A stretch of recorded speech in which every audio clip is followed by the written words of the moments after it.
UN mission in Somalia is crucial to Somalia's future, and during his tenure as a leader, Kay worked with the government of the Republic of Somalia to help shape a new vision for better Somalia and its people.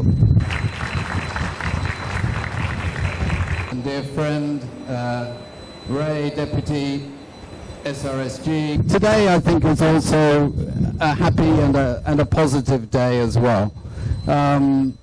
Happy for me, first because I'm going home and I'm going back to my family.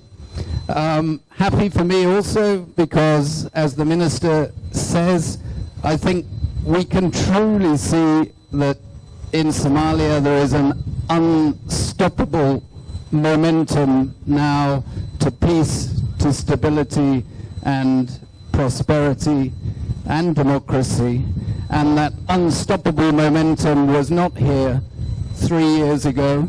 It is here now, and it's thanks to the Somalis themselves, it's thanks to international partners, and it's thanks most of all to the United Nations colleagues that I've had the privilege to work with.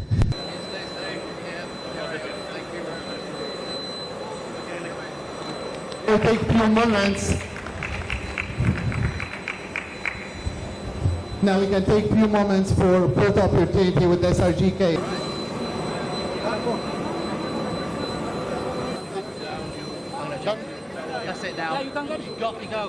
Too many fond memories, but essentially the brightness of the smiles of the Somalis, the sharpness of their arguments in the negotiations, their resilience. When they're bombed, they build the next day.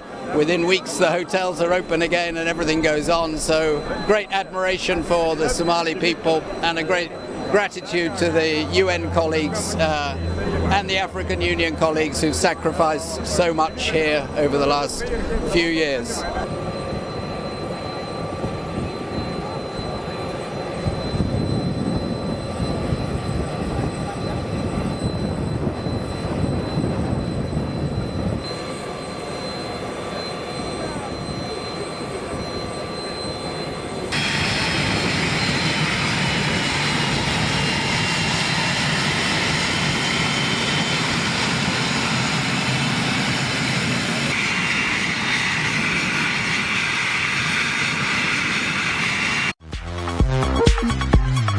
BORAMANEWS.COM